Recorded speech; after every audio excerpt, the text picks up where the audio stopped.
Hey guys, with Cassandra's release being right around the corner, it's now time to talk about her. In order for us to talk about her, we have to talk about the entirety of the Assassination Team, because that is the only way that she is playable. So let's go for this.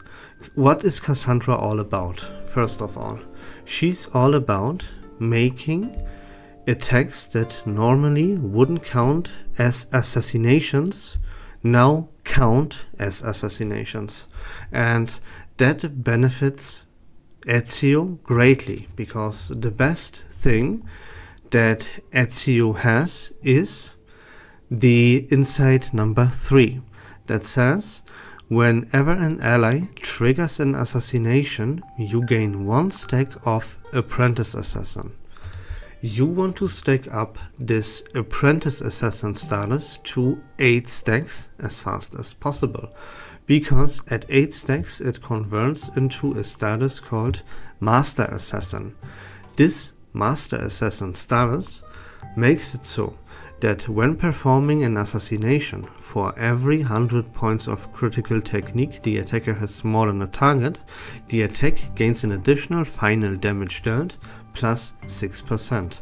To say it simple and short, you will deal a significant more amount of damage with assassinations, and everything that you do is, you guessed it, an assassination. So this will greatly improve the damage output from Ezio with everything that he does. If we now go and look at Cassandra, how does she even make every single attack count as an actual assassination? That is due to her incantation number 2.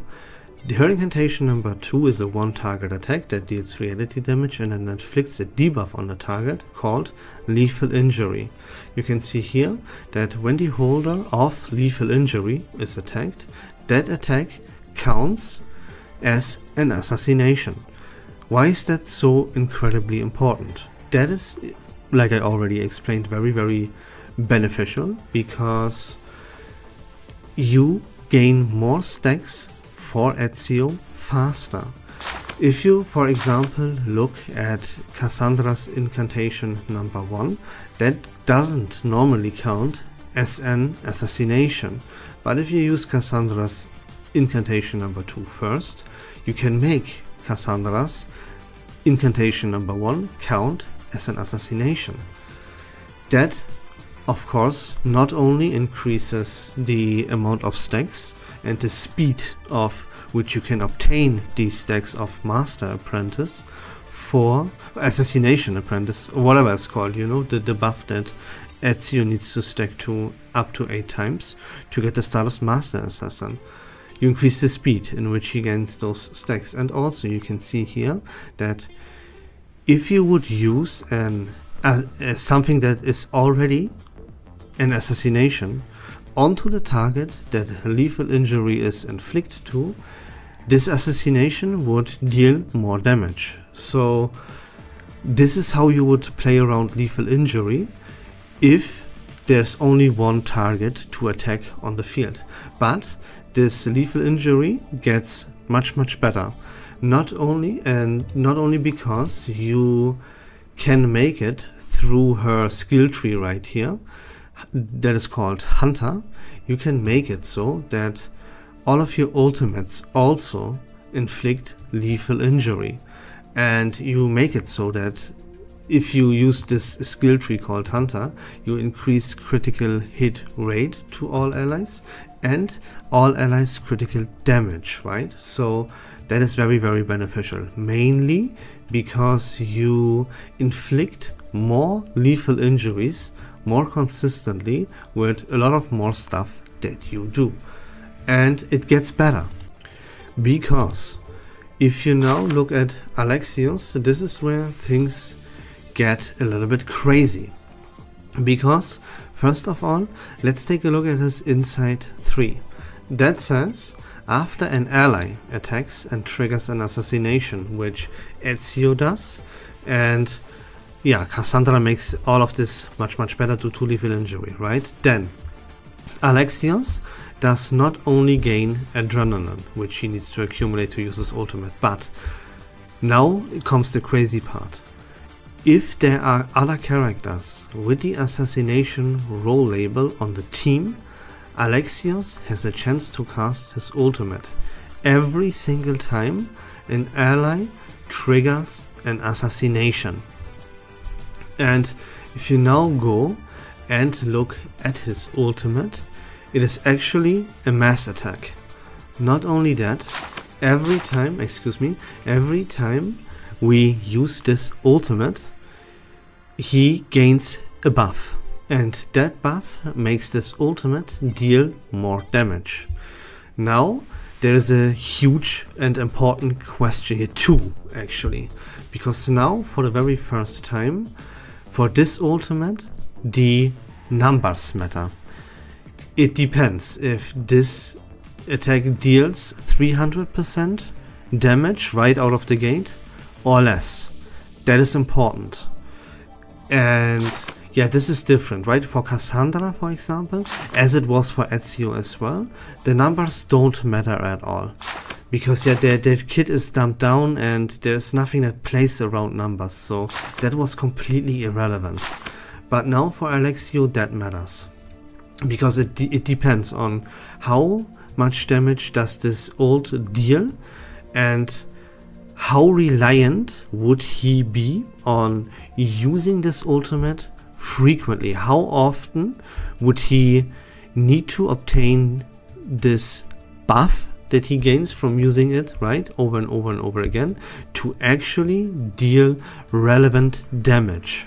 That is a key part here. Also, it is a huge question that is not answered here in this description. If this buff can stack. Can it stack is the first question. If it can stack, then how much? Can we get 3 stacks? Can we get 5 stacks? Can we stack this infinite? You know, we don't know. And for 5-star characters, then mass attacks that hit all enemies, they need to deal 300 damage at the very least. Now, if this would end up dealing like 200 damage, right, let's say, and the buff that we get would increase the damage by 20% or even 30%, then we would need to gain like 4, 5, 6 stacks for him to actually deal the damage that every 5-star deals. Then this character would be trash, right? But if he, for example, deals 300% damage right out of the gate, and the buff then increases this damage by like what, 30, 40 or something, then this would be actually crazy. But we would have to wait and see for that. Additionally, because this is very, very important to mention, as Ezio gains stacks by his allies triggering assassinations. And you can see that Alexios incantation number 1 and number 2, they don't count as assassinations. That is again where Cassandra comes in clutch, because again with this skill tree hunter, not only does her incantation number 2 inflict lethal injury, but all of her ultimates that she generates by gaining adrenaline also inflict lethal injury, and this lethal injury will have to be used constantly and in synergy with Alexios. In case you need to use these incantations, there will be scenarios where you have to use these incantations, and you never want to use them unless the target that you will use them on has lethal injury on them, so that his incantations count as assassinations and provide Ezio with the stacks of Apprentice. And that's pretty much the Assassination Team and how it will play out, right? Of course, Ezio is the main DPS. He will use his stuff constantly. Everything that he does already, it counts as assassinations, so that's gonna be fine here. Cassandra comes in with her job is like pretty much only inflicting this lethal injury, so that either her incantation number 1 counts as an assassination, and Alexios incantations also count as assassinations, and that will give Ezio his so beloved stacks way quicker and pretty fast. And even if you inflict lethal injury, but you don't have an incantation for Alexios, you don't want to use the incantation number 1 for Cassandra, then you, by inflicting lethal injury, make Ezio, with everything that he does, deal more damage, and that's pretty clutch. But the most important part, and the question, right, that everyone is asking themselves is, will this be the best team for Ezio? And how good will this team perform in terms of meta? Where will this team land? And we cannot answer this question to 100% yet unless we get more information about Alexios. As I said, everything about his ultimate, and also the portrays for Cassandra, and more importantly Alexios, will also play a little bit of a part. For example, if Cassandra would have a portray where this incantation number 2 would not be a one target attack anymore, but it would inflict lethal injury now onto multiple targets, that would be crazy good, right? So we gotta wait and see for this. As a standalone character, Cassandra is completely unplayable. If you want to make use of Cassandra, you have to play her in this assassination team with both of them. With Ezio, I mean, would she replace Tuesday as the sub DPS for Ezio?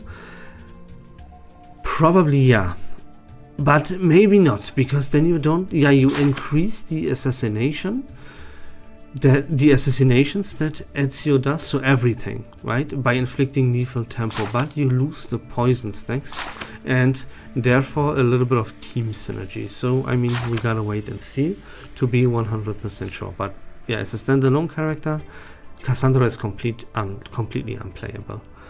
And yeah, how good will this team be? That depends on Alexios. But I mean, yeah, there is of course stuff that we can already tell. Like for example, if you would think maybe this team would make top 5 in the meta, yeah, then you are completely delusional. That will not happen. A team together with a 5-star and 2 very, very mediocre characters is never gonna make it anywhere near top 5, right? And again, I really want to put 100% emphasis on that. If you followed along, then you will realize already, you see this right now, yeah? Let's take Ezio for an example first. It is absolutely impossible to find a proper sub DPS for this guy, because he has lacking synergy with everything. That's why we use a character like Tuesday as a sub DPS for this guy. And then we put in this absolutely incredibly busted duo of Flutterpage and Fatutu. This can immediately not count as an argument, because you can put any main and sub DPS, no matter who it is, together with Flutterpage and Fatutu, and it will work.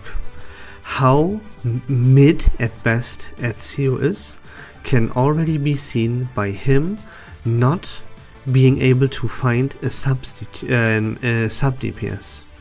That already shows you how garbage this character is. I call him mid. It's barely mid, because his counter does quite a respectable amount of damage. That's why I don't call him garbage, and that's why I call him mid. But he's barely mid, okay?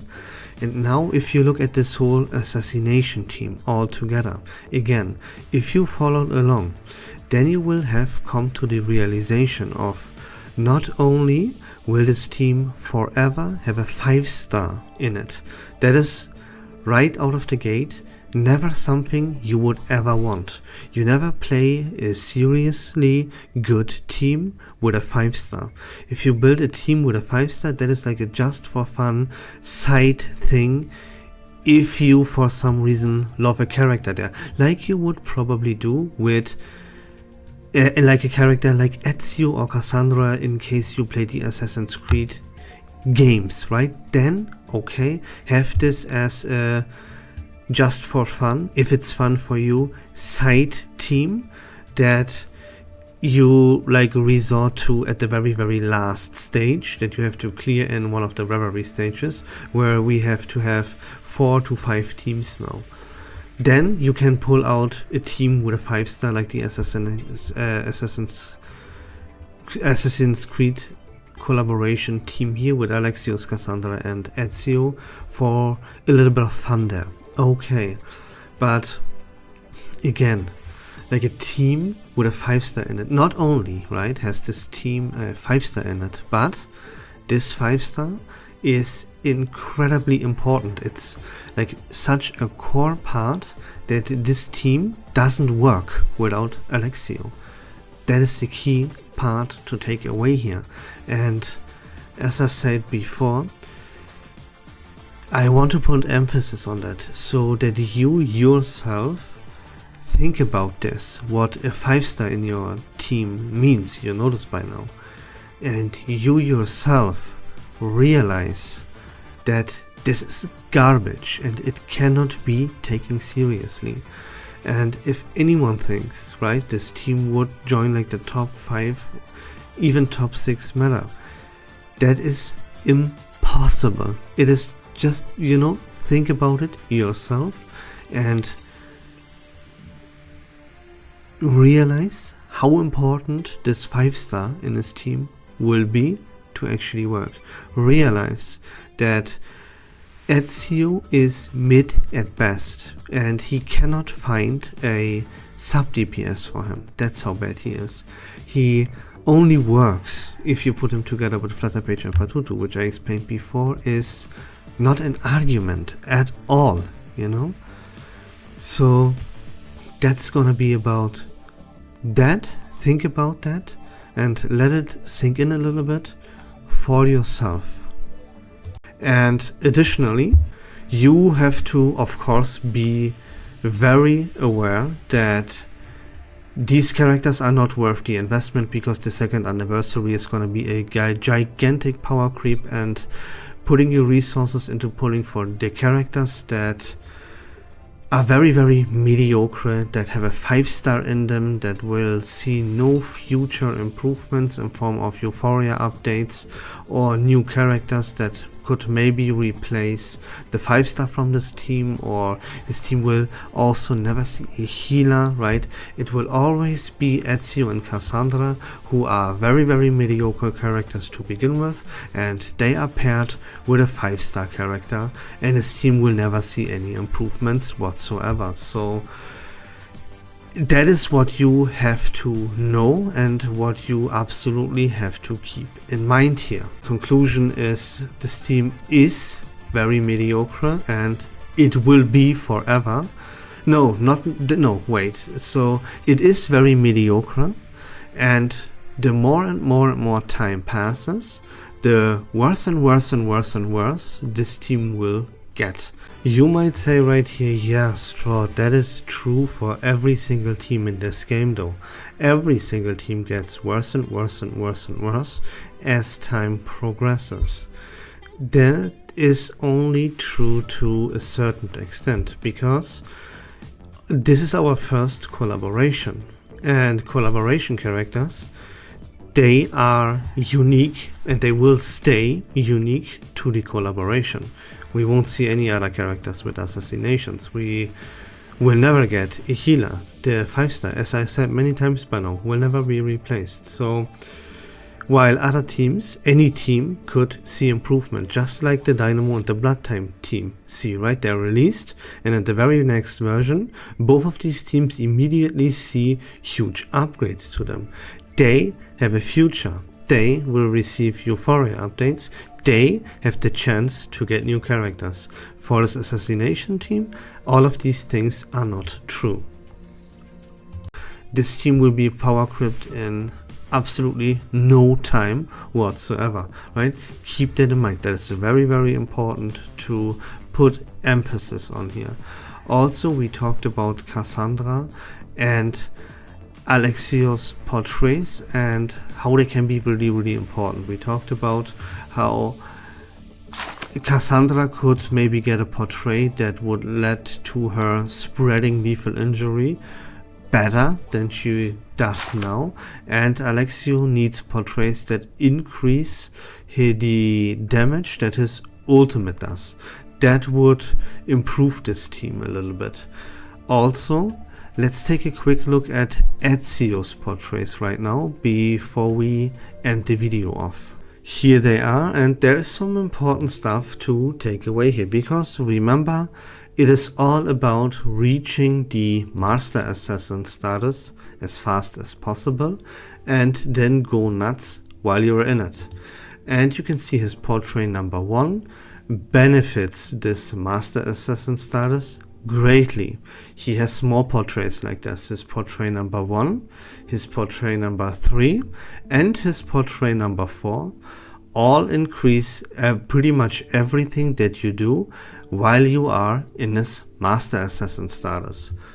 Remember that without any portrait, you deal 6% additional final damage while in this Master Assassin status for every 100 points of critical technique that you have more than the target that you attack. Without a portrait, that is 6%. With portrait number 4, that damage is doubled and it becomes 12%. That is very beneficial.